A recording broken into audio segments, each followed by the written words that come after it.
Good morning everyone. Shri Ram Adarsh Vidyapeeth Katumar की online क्लासों में मैं भुवनेश सैनी एक बार फिर आपका स्वागत करता हूं। पिछले वीडियो में हमने कक्षा 8 की यूनिट 1 है उसका हम थ्योरेटिकल पोर्शन कर रहे थे और हम आज पढ़ने वाले हैं परिमेय संख्याओं के गुणधर्म। हमने कल परिमेय संख्याओं के बारे में पढ़ा था, तो आज हम परिमेय संख्याओं के गुणों के बारे में पढ़ेंगे। क्या है वह देखिए, आपके जो सिलेबस में है परिमेय संख्याओं के गुण वह देखते हैं। 3 गुण बताए हैं परिमेय संख्या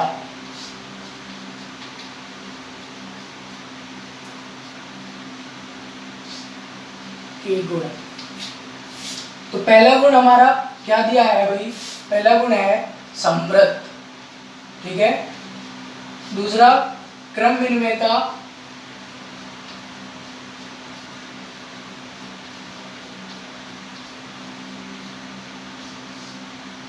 क्रम विनिमयता, और तीसरा हमारा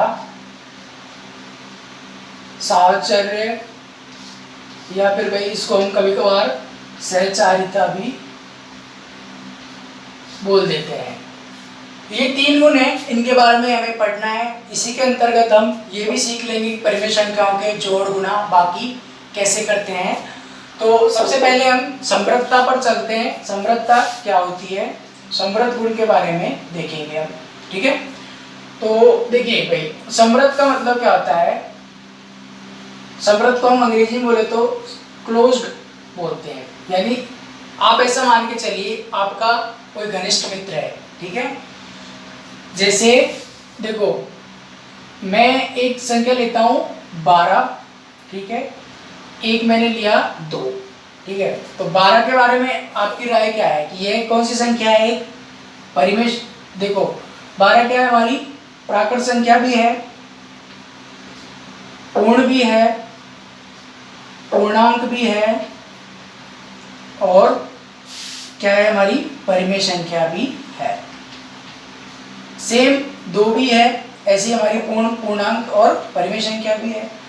तो अब इसको मैं जोड़ रहा हूं तो क्या आ रहा है? 14। तो इसी प्रकार हमारी ये भी क्या निकल के आई? प्राकृत संख्या भी है, पूर्ण संख्या भी है, पूर्णांक भी है, परिमेय भी है। दूसरे एक एग्जांपल लेते हैं। यहां पर मैंने लिया, हेलो, ये लिया मैंने 3 लिया और ये लिया -4, और इसका आंसर क्या है हमारा? -1। तो देखिए 3 क्या है हमारी? 3 क्या है? प्राकृत भी है, पूर्ण भी है, और पूर्णांक भी है, और परिमेय भी है, ठीक है। और 4 है हमारी, जो -4 है, चलिए 4 ही मान लीजिए इसको। 4 भी क्या है हमारी? सब कुछ है, पूर्ण भी है, प्राकृत भी है, परिमेय भी है, और पूर्णांक भी है। लेकिन -1 हमारी क्या है? देखो, प्राकृत संख्या नहीं है, पूर्ण संख्या नहीं है, पूर्णांक है, और परिमेय भी है। तो देखो, अब इन दोनों एग्जाम्पलों में मैंने क्या देखा? जब मैं 2 प्राकृत संख्याओं को जोड़ रहा हूं तो हमारी क्या संख्या आ रही है? प्राकृत ही आ रही है। यानी 12 और 2 जोड़ता हूं 14 आ रहा है। 14 जो कि प्राकृत संख्या है, 12 भी प्राकृत है और 2 भी प्राकृत है। जब मैं दो प्राकृत संख्या को जोड़ूंगा और उनका मान अगर एक प्राकृत संख्या ही आएगी तो हम कहेंगे कि यह प्राकृत संख्या है, यानी समृद्ध के अंतर्गत है। तो इसी को हम समृद्धता बोलते हैं। अगर 2 प्राकृत संख्याएं जोड़ी तो उनका मान प्राकृत ही आना चाहिए। अगर 2 संख्याओं को मैं 2 पूर्णांक संख्याओं को जोड़ रहा हूं तो जो मान आएगा हमारा वह पूर्णांक ही आना चाहिए। तो इसी को हम बोलेंगे कि ये संख्याएं यानी प्राकृत संख्याएं या फिर पूर्ण संख्याएं या पूर्णांक संख्या हमारी समृद्धता के अंतर्गत है, ठीक है। अब यहाँ पर देखते हैं कि 3 है, वह क्या हमारी प्राकृत संख्या है, 4 भी प्राकृत है, लेकिन -3 हमारी क्या है? पूर्णांक संख्या है। तो हम क्या बोलेंगे कि यहाँ पर ये जो हमारी संख्या है ये समृद्ध नहीं है। तो इसी प्रकार हमें समृद्धता निकालनी है, किसके लिए? परिमेय संख्याओं के लिए। ये जो है आपने पूर्ण संख्या, प्राकृत संख्या है और पूर्णांक संख्याओं के लिए कक्षा 8 में पढ़ा हुआ है। बस समझना क्या है, अगर मैं 2 परिमेय संख्याओं को जोड़ूंगा तो उनका मान परिमेय ही आएगा, तब तो वे समृद्ध हैं। ठीक है, योग के अंतर्गत अगर जोड़ रहा हूँ, दो संख्याओं को जोड़ूंगा और जोड़ परिमेय ही आ रहा है, तो वे हमारी संख्याएं परिमेय संख्याएं योग के अंतर्गत हैं, समृद्ध हैं। अगर दो परिमेय संख्याओं को मैं घटा रहा हूँ तो वे हमारी परिमेय संख्याएं घटा यानी व्यवकलन के अंतर्गत समृद्ध हैं। अगर दो संख्याओं का जो कि परिमेय है उनका गुणा कर रहा हूँ तो वे संख्या हमारी क्या है, व्यवकलन के अंतर्गत ही समृद्ध है। चलिए देखते हैं, अब परिमेय संख्याओं के लिए हम करेंगे। समृद्धता का मतलब आप समझ ही गए हो, परिभाषा कुछ भी नहीं है, परिभाषा बस यही है कि अगर दो परिमेय संख्या है उनको जोड़ा तो उनका मान भी परिमेय ही आना चाहिए। तो समृद्ध हम पढ़ेंगे सबसे पहले परिमेय संख्याओं के लिए। ठीक है, तो पहला गुण समृद्ध देखते हैं, किसके लिए, फर्स्ट है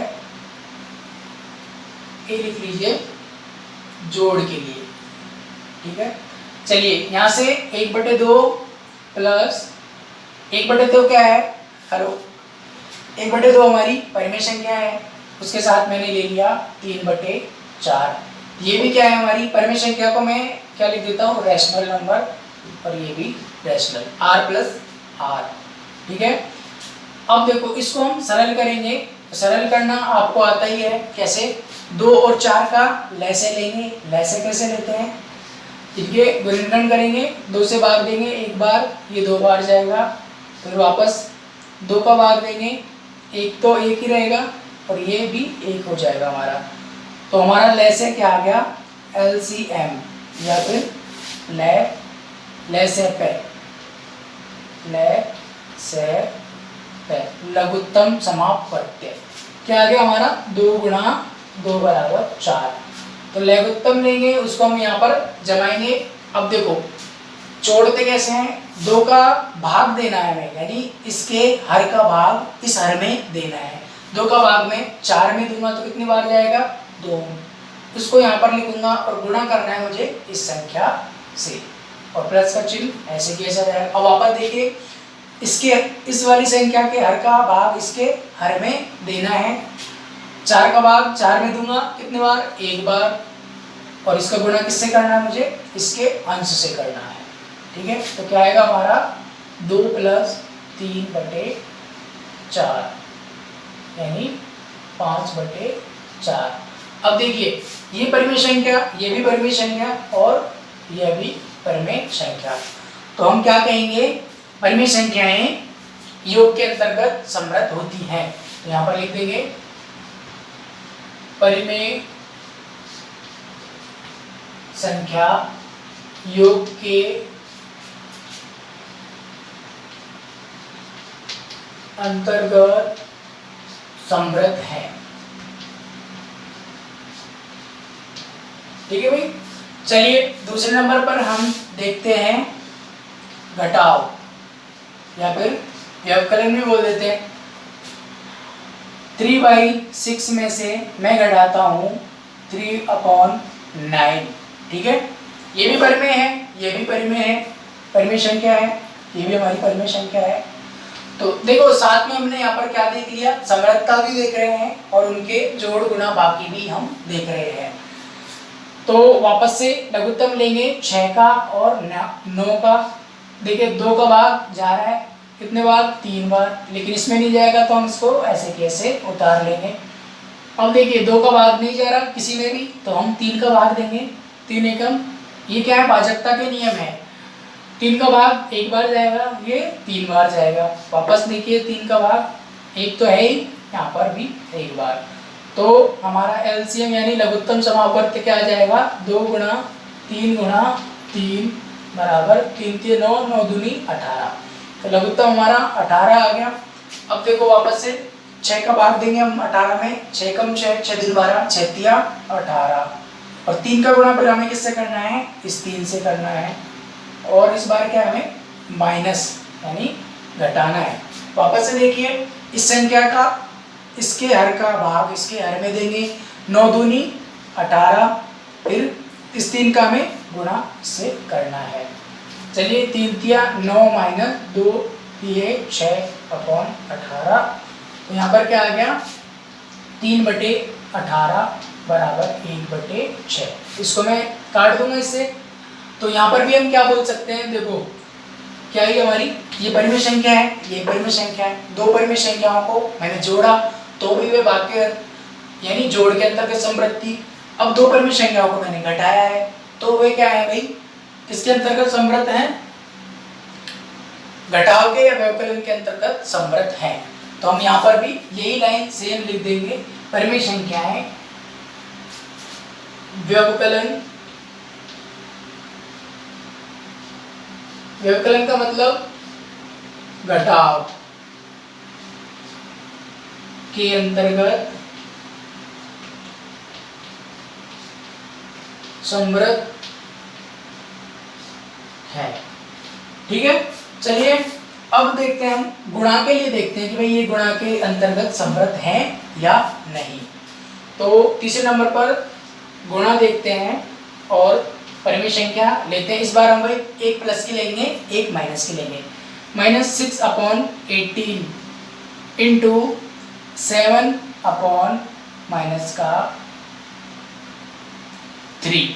ठीक है, इसमें हमने माइनस ऊपर लिया है, इधर प्लस लिया है, इधर प्लस। तो आपको देखो, क्योंकि ये भी तो परिमेय संख्या है, परिमेय संख्या किससे बनती है, पूर्णांक संख्याओं से, लेकिन ये ऋणात्मक है। तो देखिए 6 का गुणा हम क्या करेंगे भाई, -6 गुणा 7 से। परिमेय संख्या गुणा में क्या करते हैं हम, अंश का गुणा अंश से करेंगे, हर का गुणा हर से करेंगे। ठीक है, तो यहाँ पर प्लस, यहाँ पर प्लस है, यहाँ माइनस है, प्लस माइनस का गुणा क्या होता है, माइनस। 36, 6×7=42। ठीक है, इसी प्रकार 18×2 = 24, 18×3 = 36, और इधर प्लस है माइनस है तो यहाँ पर माइनस आ जाएगा। अब देखिए जब भाग यहाँ पर 7 के साथ में भाग भी आ गया तो इसको हम क्या करेंगे, 2 से काट लेंगे।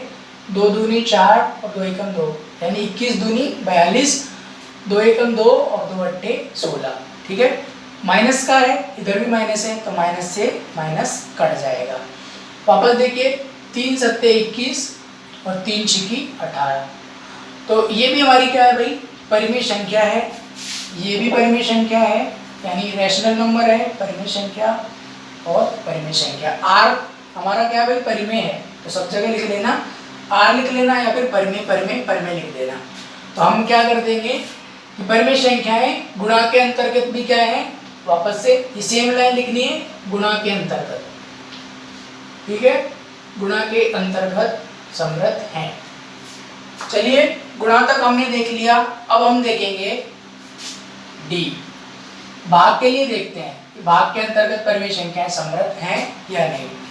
यहाँ पर मैंने 4/6 लिया, भाग माइनस का 6/7 ये ले लिया। ठीक है, यानी 4/6 में मुझे भाग देना है किसका, -6/7 का। अब देखिए परिमेय संख्याओं के भाग में ये वही सबसे सरल लगता है। क्या करना है आपको, 4/6 है उसको आप ऐसे कैसे लिख देंगे, और भाग की जगह हमें क्या करना है, गुणा करना है भाई। ठीक है, गुणा करना है, और अब जब हमने चिन्ह चेंज कर दिया तो हमें संख्या भी चेंज करनी पड़ेगी। माइनस का माइनस लगाएंगे तो इसको हम 7/6 कर देंगे। ठीक है भाई, और अब क्या हो गया, ये गुणा के रूप में आ गया, तो गुणा करना तो आपको आता ही है, तो गुणा कर देंगे। 7 चौके 28 और 6 गुणा 6 करेंगे तो 36 आ जाएगा। इधर प्लस है इधर माइनस है, तो हमारा क्या आ जाएगा, -28/36। और इसको सॉल्व करेंगे हम तो 14/18 माइनस का 7/9। तो देखो ये भी परिमेय संख्या निकल के आई, ये क्या है, परिमेय संख्या है, ये भी परिमेय संख्या है और ये भी परिमेय संख्या है। तो हम यहाँ पर भी सेम लाइन लिख देंगे, परिमेय संख्याएं भाग के अंतर्गत भी समवृद्ध होती हैं। अब कहने का मतलब क्या आया, यदि परिमेय संख्याओं को जोड़ा जाए, गुणा किया जाए, भाग किया जाए और घटाया जाए तो हमें क्या मान प्राप्त होगा, परिमेय संख्या ही आएगी। तो ये हमारी समवृद्धता हो गई और हमने परिमेय संख्याओं के जोड़ गुणा भाग भी कर लिए हैं। यहाँ पर हमने दो दो परिमेय संख्याओं के ही किए हैं। अब आगे जो गुण है साहचर्यता और क्रम विनिमयता, उनमें हम तीन तीन परिमेय संख्याओं को जोड़ेंगे, घटाएंगे और उनके गुणा भाग भी करेंगे। क्रम विनिमयता का मतलब समझिए, देखो 2 + 4 है, क्या होगा 6 होगा। 2 + 4 का मतलब क्या होता है 6। अब मैं अगर इसको 4 + 2 लिख दूंगा तो भी हमारा क्या आएगा 6। बस मुझे संख्याओं का क्रम चेंज करना है, ठीक है। अगर मैं 2 + 6 + 8 + 9 है, इनको मैं कैसे भी जोड़ूं, 2 + 8 जोड़ूं + 6 + 9 जोड़ूं तो भी हमारा आंसर क्या आएगा, सेम ही आएगा। तो बस यही हमारी क्रम विनिमयता है। अब हमें चेक करना है कि अगर हम परिमेय संख्याओं को जोड़ते हैं तो वे क्रम विनिमय है या नहीं। फिर दूसरे नंबर पर गुणा के लिए चेक करना है, भाग के लिए चेक करना है और बाकी के लिए चेक करना है। बस परिभाषा कुछ ही नहीं है, क्रम विनिमयता का मतलब संख्या में चेंज करके देखनी है, वही हमारी क्रम विनिमयता है। अब आपको करना क्या है, एक थोड़ा सा होमवर्क है, आपको ये चेक करना है कि प्राकृत संख्याएं हैं उन पर समृद्धता का गुण लगाना है, यानी कोई भी दो संख्याएं लेनी है और चेक करना है कि वे जोड़ के अंतर्गत समृद्ध हैं या नहीं। प्राकृत के लिए, पूर्ण के लिए और पूर्णांक के लिए आपको ये चेक कर लेना है, क्योंकि पिछली कक्षा का काम है। चलिए तो हम पहला करते हैं जोड़ के लिए, ठीक है। एक परिमेय संख्या ली मैंने 1/4 प्लस इस बार मैं ले रहा हूँ 6/20, ठीक है। इसका मान देखते हैं हम क्या आता है भाई। अब 4 और 20 का हम क्या लेंगे, लघुत्तम लेंगे। 4 एकम, चलिए 2 से ही स्टार्ट करते हैं। 2 से ये 2 बार जाएगा और यहाँ पर 10 बार जाएगा। 2 एकम 2, ये 5 बार जाएगा और 2 एकम 2 और 5 एकम 5। तो हमारा 5 दूनी 10, 10 दूनी 20, क्या आ गया, लघुत्तम 20 आ गया। 4 का भाग मैं 20 में दूंगा, कितने बार, 5 गुना 1 करूँगा, प्लस 20 का भाग 20 में दूंगा 1 बार, तो 1 गुना 6 करूँगा। तो क्या आएगा हमारा 5 + 6/20 बराबर 11/20, ठीक है। अब देखिए वापस से हमें क्या लगाना है, क्रम विनिमयता लगानी है। 6/20 + 1/4। अगर मैं इसको जोड़ूंगा, ठीक है, तो क्या होगा हमारा, वापस से वही देखिए क्या आएगा, लघुत्तम 20 आ जाएगा। 20 का भाग 20 में दूंगा तो 1 बार जाएगा, इस बार क्या होगा 6 गुना 1 हो जाएगा, प्लस की जगह प्लस आ जाएगा।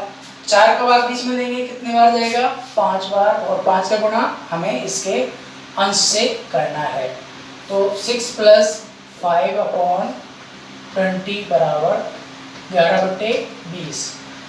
तो हमारा जो मान आया है कोई फर्क नहीं पड़ा उसके अंतर्गत, तो हम कह सकते हैं क्रम विनिमय है, ठीक है। परिमेय संख्याएं क्रम विनिमय, परिमेय संख्याओं का योग क्रम विनिमय होता है।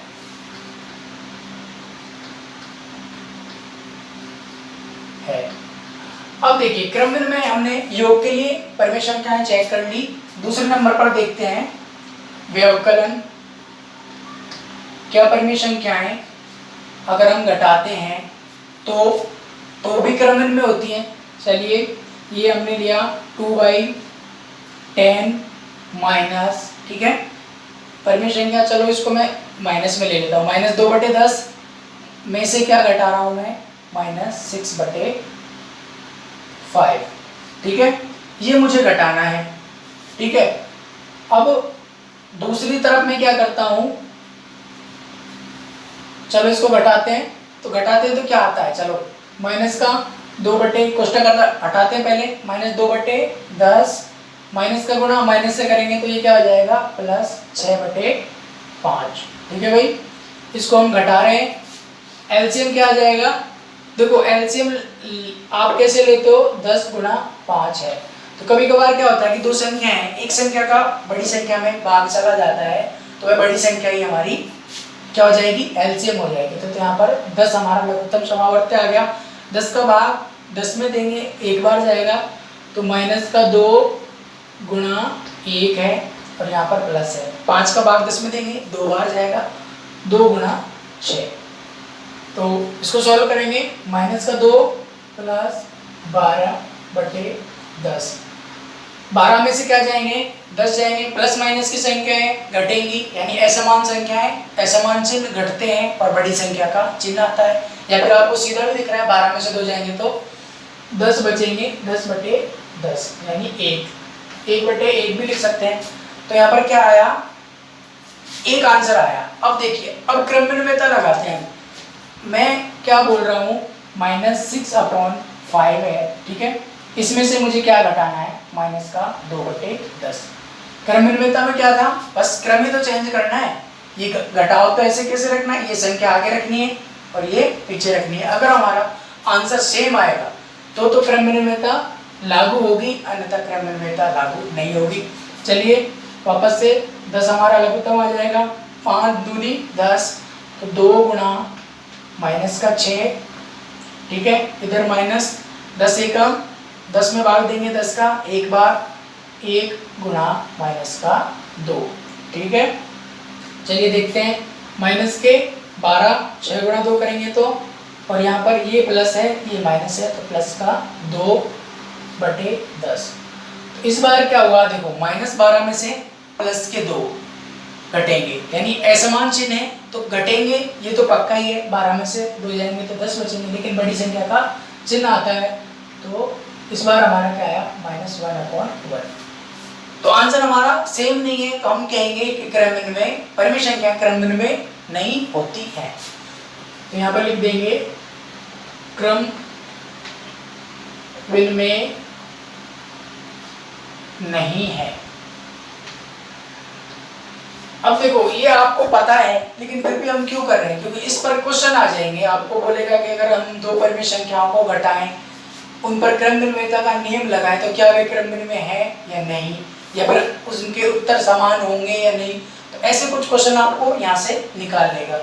तीसरे नंबर पर देखते हैं हम, गुणा के लिए क्रमनिर्णयता है या नहीं। गुणा के लिए देखेंगे,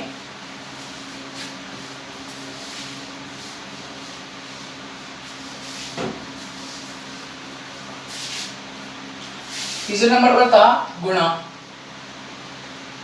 चलिए यहाँ पर 4/5 है, उसका गुणा कर रहा हूं मैं -6/5 से, ठीक है। तो 4 गुणा माइनस का 6, और नीचे वही 5 गुणा 5 आ जाएगा। अब गुणा करने में तो किसी को कोई समस्या नहीं होगी। 4 छके 24 माइनस का 24/25, ये हमारा आंसर आ गया। अब देखो क्रमनिर्णयता लगाते हैं, यानी क्रम ही चेंज करना है। -6/5 है, ठीक है। इसका गुणा किससे करना है मुझे, 4/5 से। तो करिए, -6 गुणा, इस बार उल्टा हो गया, माइनस है बाद में था पहले आ गया, और 5 गुणा 5 आ जाएगा, तो माइनस के 24/25। आंसर हमारा सेम है, तो हम कह सकते हैं क्रमनिर्णय है, यानी परिमेय संख्याएं गुणा के अंतर्गत क्रमनिर्णय होती है। क्रमनिर्णय है। इसी प्रकार हम चौथे नंबर पर चलते हैं, भाग के लिए देखते हैं।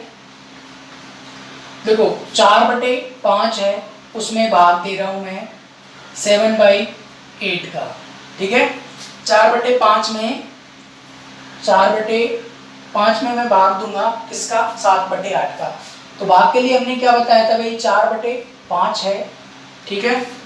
तो भाग का चिन्ह है तो उसको गुणा में कन्वर्ट करेंगे और संख्या को उलट देंगे, यानी 8/7। अंश को हर बना देंगे और हर को अंश बना देंगे, बस। और फिर वापस क्या करना है, 4 गुणा 8 और 5 गुणा 7। 4 गुणा 8 करेंगे, 8 चौके 32, और 5 गुणा 7 करेंगे तो 7×5 35, 32/35। अब देखिए क्रमनिर्णयता लगाते हैं, इसका क्रम को चेंज करते हैं, यानी 7/8 में भाग दूंगा मैं इस बार किसका, 4/5 का, और फिर हम हमारा आंसर चेक करेंगे। 7/8 है, भाग के चिन्ह को गुणा में कन्वर्ट करेंगे और 4/5 को क्या कर देंगे, 5/4। देखिए 7 गुणा 5 और इधर 8 गुणा 4, तो क्या आ गया हमारा, 7×5 35 और 8 चौके 32। तो आंसर हमारे सेम नहीं है, तो हम क्या कह देंगे, क्रम इनमें नहीं है। यहाँ पर लिख लेना क्रम इनमें नहीं है। इस प्रकार हमने दो नियम पढ़ लिए हैं, समवृत्त क्रम इनमें था,